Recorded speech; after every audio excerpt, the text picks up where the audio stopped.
Hello friends, welcome to our channel. So మరి మన ఈ రోజు టాపిక్ దేని గురించి అంటే గనక ఎయిడెడ్ స్కూల్ రిక్రూట్మెంట్ కి సంబంధించి ఈ రోజు మనం ఈ వీడియోలో అసలు ఏ విధంగా అప్లై చేయాలి, తర్వాత ఏం ప్రాసెస్ ఉంటుంది, ఓకేనా, ఇవన్నీ కూడా మనం ఈ వీడియోలో డిస్కస్ చేద్దాము. దానికంటే ముందు ఇంకా నా ఛానల్ ఎవరైనా సబ్స్క్రైబ్ చేయకుండా ఉంటే తప్పకుండా సబ్స్క్రైబ్ చేయండి, మీ ఫ్రెండ్స్ కి కూడా షేర్ అవుతుంది, ఓకేనా.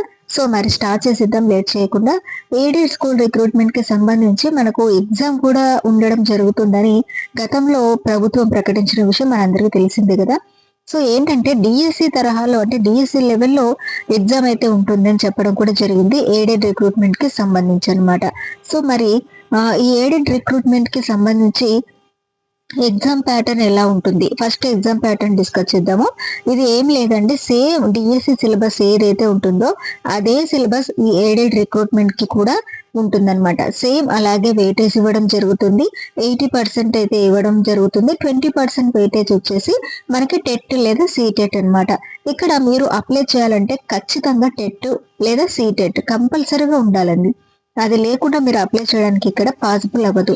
సో ఈ టెట్ ఎందుకు అంటే కనుక 20% వెయిటే తీసుకోవడానికి ఖచ్చితంగా ఇక్కడ టెట్ అనేది పాస్ అయి ఉండాలి మీరు. సో ఈ విధంగా డిఎస్సికి ఏ విధంగా అయితే ఎగ్జామ్ కండక్ట్ చేస్తారో ఈ ఎయిడెడ్ స్కూల్ కి కూడా సేమ్ అలాగే ఎగ్జామ్ కండక్ట్ చేసేసి ఆ 80% అండ్ అలాగే మీకు వచ్చినటువంటి టెట్ మార్క్స్ లో 20% యాడ్ చేసి టోటల్ గా 100 మార్క్స్ కి క్యాలిక్యులేట్ చేసి ఇక్కడ మీకు జాబ్ అనేది ఇవ్వడం జరుగుతుంది అనమాట. సో ఆల్రెడీ ఇంత ముందే ఒక ఆర్టికల్ కూడా రావడం జరిగింది. ఇది ఎయిడెడ్ వాళ్ళు ఎవరైతే ఉన్నారో వాళ్ళు కూడా ఎగ్జామ్ కండక్ట్ చేయాలని చెప్పేసి. కాబట్టి డిఎస్సి సిలబస్ సేమ్ అనమాట, ఇంకా ఏ చేంజెస్ లేదు. డిఎస్సిలో ఎలాంటి సిలబస్ ఉంటే అదే సిలబస్ అనమాట. సైకాలజీ కానివ్వండి, ఈ విధంగా మెథడాలజీ కానివ్వండి, ఇవన్నీ కూడా మీకు ఖచ్చితంగా ఉంటాయి.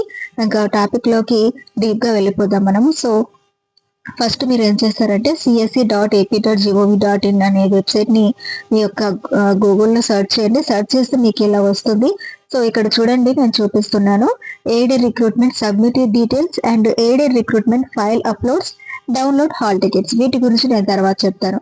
సో ఇక్కడ చూడండి, ఫస్ట్ డిస్ట్రిక్ట్ నేమ్ ఉంది, మండల్ నేమ్ అండ్ యూడైస్, తర్వాత స్కూల్ నేమ్. ఇదేంటంటే డిస్టిక్ మన జిల్లాలు ఉన్నాయా లేదా అనేది ఇక్కడ మీరు చూసుకోవాలి. ఆ జిల్లాలో ఏ మండలంలో పోస్ట్ అనేది వేకెంట్ ఉంది అనేది ఆ స్కూల్ కి సంబంధించినటువంటి యూడైస్ కోడ్ కూడా ఇచ్చారు. అలాగే స్కూల్ పేరు కూడా ఇవ్వడం జరిగింది. అండ్ ఇంకా ఏమేమి ఇచ్చారు అంటే ఇక్కడ స్క్రోల్ చేస్తే ఇంకా వస్తాయి అనమాట. అంటే నెంబర్ ఆఫ్, చూడండి ఇక్కడ నెంబర్ ఆఫ్ పోస్టులు, ఎన్ని పోస్టులు ఉన్నాయి, ఓకేనా. తర్వాత post details, action, last date. Action అంటే ఇప్పుడు అప్లై చేయడానికి ఉందా లేకపోతే లేదా, అప్లై చేయడానికి అయిపోయిందా అనేది యాక్షన్ అనమాట.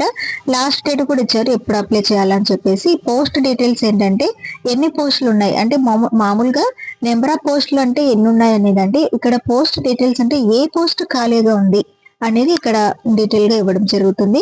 సో ఇక్కడ చూడండి, ఇక్కడ మీకు అప్లై అని కనిపిస్తుంది కదా. ఈ అప్లై బటన్ ఉన్నటువంటి వాటికి మాత్రమే మీరు అప్లై చేయడానికి అర్హులు. ఎందుకు అంటే ఇక్కడ చూడండి, లాస్ట్ డేట్ ఇవన్నీ కూడా కంప్లీట్ అయిపోయాయి, మొత్తం ఎక్స్పైర్ అయిపోయాయి కదా. సో అందుకని ఇక్కడ అప్లై అని ఎక్కడైతే ఉంటుందో వార్డ్ పోస్టులకు మాత్రమే మీరు అప్లై చేయాల్సిన పని అయితే ఉంటుంది. ఇక్కడ ఒకసారి మనం పోస్ట్ డీటెయిల్స్ లోకి వెళ్ళి చూసుకుందాము. సో ఇలా చూడండి, post name, number of post notified, post category, ఈ విధంగా మీకు ఏ పోస్ట్ అనేది ఖాళీగా ఉంది, స్కూల్ అసిస్టెంట్, ఓకేనా, ఈ విధంగా పీజీటీ లేదా జూనియర్ లెక్చరర్ మ్యాథమెటిక్స్, ఓకేనా, ఒక పోస్ట్ ఉండడం జరిగింది. ఆ తర్వాత ఎస్జిటి తెలుగు, ఈ విధంగా ఎస్జిటి వాళ్ళు హిందీ పండిట్, ఓకే, తెలుగు పండిట్, ఇవన్నీ కూడా వేకెంట్ ఇవ్వడం జరిగింది అనమాట. సో మీరు ఈ విధంగా పోస్ట్ డీటెయిల్స్ చూసుకోవాల్సిన అవసరం ఖచ్చితంగా ఉంది. నెక్స్ట్ చూడండి, ఇక్కడ అప్లై పైన క్లిక్ చేస్తే మీకు ఈ విధంగా పేజ్ లోడ్ అయ్యి ఈ విధంగా వస్తుంది. ఇది వచ్చేసి పర్సనల్ డీటెయిల్స్ అనమాట. పోస్ట్ అప్లైడ్ ఫర్ అని చెప్పేసి ఇక్కడ మీరు ఎస్జిటినా లేకపోతే ఇంకా కొన్ని ఆప్షన్స్ కూడా వస్తాయండి. అంటే మీరు అక్కడ ఉన్నటువంటి పోస్టులను బట్టి వస్తారు అనమాట. సో ఇక్కడ మీరు సెలెక్ట్ చేసుకున్న తర్వాత అప్లోడ్ ఫోటో అయితే అప్లోడ్ చేయాల్సి ఉంటుంది. అలాగే నేమ్ చూడండి, ఖచ్చితంగా విత్ సర్నేమ్ తో కూడినటువంటి పేరు అయితే ఇక్కడ మీరు టైప్ చేయాల్సి ఉంటుంది. అండ్ అలాగే ఫాదర్ నేమ్ కూడా ఇచ్చారు. ఇంకా కొన్ని జెండర్స్ ఇవన్నీ కూడా ఇవ్వడం జరిగింది. ఇక్కడ మీకు పక్కన స్వైప్ చేస్తే వస్తాయండి. జెండర్ ఇచ్చారు, తర్వాత మీ యొక్క date of birth and differently abled, పిహెచ్ఆ కాదా, ఎక్స్ సర్వీస్ మెన్నా లేకపోతే ఏడబ్ల్యూఎస్, ఇవన్నీ కూడా ఫిలప్ చేయాల్సి ఉంటుంది. నెక్స్ట్ కమ్యూనికేషన్ డీటెయిల్స్ విషయానికి వస్తే చూడండి, ఇక్కడ మీకు కమ్యూనికేషన్ డీటెయిల్స్ విషయానికి వస్తే మీ యొక్క మొబైల్ నెంబరు, ఓకే, మీరు ఆంధ్రప్రదేశ్కి చెందిన వారు అవుతారా, ఒకవేళ ఎస్ నో అయితే నో. తర్వాత ఒకవేళ చెందితే ఏ డిస్టిక్ కి సంబంధించిన వాళ్ళు, ఏ మండలం, అలాగే ఇక్కడ స్వైప్ చేస్తే ఇంకా కొన్ని ఆప్షన్స్ కనిపిస్తాయండి. ఓకేనా, pin code, door number, mobile number, Aadhaar card number చూడండి ఇక్కడ మెయిన్ ఇంపార్టెంట్. తర్వాత క్యాస్ట్ సర్టిఫికేట్ కూడా మీరు అప్లోడ్ చేయాల్సిన అవసరం అయితే ఉందన్నమాట. ఇక్కడ చూడండి, ఇక్కడ ఇచ్చారు కదా డీటెయిల్ గా, upload category certificate, marital status and address, మీ యొక్క అడ్రస్ ఇవ్వాలి. తర్వాత చూడండి, ఇక్కడ ఆల్రెడీ నేను చెప్పాను కదా టెట్ ఖచ్చితంగా ఉండాలని చెప్పి, సో ఆ డీటెయిల్స్ కూడా ఇవ్వడం జరిగింది. ఇక్కడ అప్లైడ్ ఫర్ అండి, ఎస్ అని ప్రెస్ చేస్తే మీకు ఏమొస్తుంది అంటే కనుక చూడండి, టెట్ యొక్క హాల్ టికెట్ నెంబర్ మీరు ఎంటర్ చేయాలి, అండ్ అలాగే టెట్ సర్టిఫికేట్ కూడా అప్లోడ్ చేయాలన్నమాట. ఇది ఎలా వస్తుందంటే ఆల్రెడీ మీరు డౌన్లోడ్ చేసుకొని ఉంటారు కదా టెట్ కంప్లీట్ అయిన తర్వాత మార్క్ షీట్ లాగా, సో అది మీరు ఇక్కడ అప్లోడ్ చేయాలి. ఒకవేళ సీటెట్ ఉంటే సీటెట్ అయినా పర్లేదు, మీరు అప్లోడ్ చేయాల్సిన పని అయితే ఉంది. ఫైనల్ గా సబ్మిట్ అని మీరు ప్రెస్ చేసేసి మీ యొక్క అప్లికేషన్ మీరు సబ్మిట్ చేసేసేయచ్చు. ఒకవేళ మీరు మీ యొక్క అప్లికేషన్ తెలుసుకోవాలి అంటే ఏ పోస్ట్ కి అప్లై చేశారో, మీ యొక్క స్టేటస్ ఏంటి తెలుసుకోవాలనుకుంటే ఇక్కడ చూడండి, ఇక్కడ స్టార్టింగ్ లో ఉంది కదా ఎయిడెడ్ రిక్రూట్మెంట్ సబ్మిటెడ్ డీటెయిల్స్, ఇక్కడ మీరు క్లిక్ చేస్తే మీ యొక్క మొబైల్ నెంబర్ అడుగుతుంది అనమాట.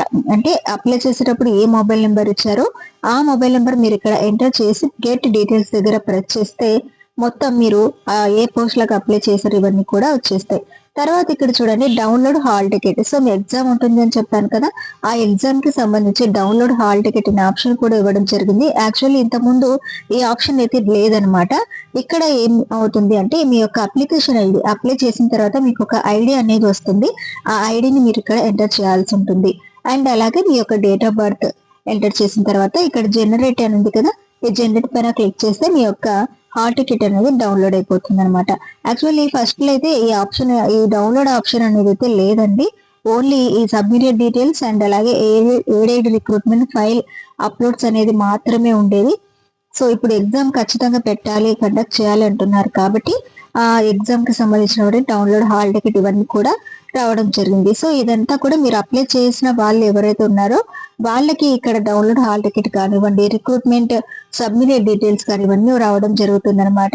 కాబట్టి మీలో ఇంకా ఎవరైనా అప్లై చేయకుండా ఉంటే తప్పకుండా అప్లై చేయండి. ఒకవేళ చేసిన వాళ్ళు ఎవరైనా ఉంటే ఆ డౌన్లోడ్ హాల్ టికెట్ పైన మీ ఎగ్జామ్ డేట్ ఎప్పుడు, లోకల్లోనే ఎగ్జామ్ సెంటర్ పడిందా లేదా ఇవన్నీ కూడా మీరు నాకు కామెంట్ రూపంలో తెలియచేయండి. మిగిలిన వాళ్ళకి కూడా అది యూస్ఫుల్ గా ఉంటుందని నేను అనుకుంటున్నాను.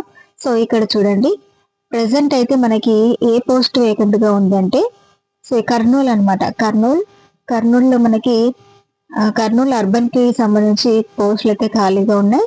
అండ్ అలాగే ఇక్కడ చూడండి విజయనగరం, ఓకేనా, విజయనగరంలో కూడా అప్లై చేయడానికి పాసిబిలిటీ ఉందన్నమాట. కొన్నిసార్లు ఇక్కడ డేట్ అయితే మెన్షన్ చేయలేదు లాస్ట్ డేట్ అనేది, సో ఇందులో మీరు ఏం వర్రీ అవ్వద్దండి. ఇక్కడ అప్లై అనే ఆప్షన్ ఒకటి మీరు చూసుకోండి, ఈ ఆప్షన్ ఉందంటే మీరు ఖచ్చితంగా అప్లై చేయండి, ఓకేనా. నెక్స్ట్ తర్వాత ఇక్కడ చూస్తే కడప, ఓకే, కడప, కర్నూలు, విజయనగరం అండ్ అలాగే ఇంకొకటి అనంతపూర్లోనే 2 ఉన్నాయన్నమాట.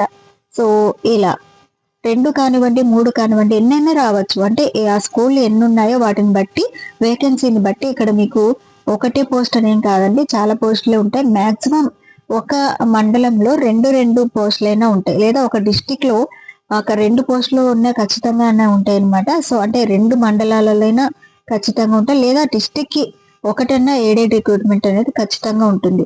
కాబట్టి సో ఇదే అనమాట. ఇంకా మీకు ఏమైనా డౌట్స్ ఉంటే కామెంట్ లో తెలియజేయండి. నాకు తెలిసి అన్ని నేను మీతో షేర్ చేసుకున్నానని అనుకుంటున్నాను. సో ఎగ్జామ్ అయితే సిలబస్ ఆల్రెడీ డిస్కస్ చేసాం, బిఎస్సి లెవెల్లోనే ఉంటుంది.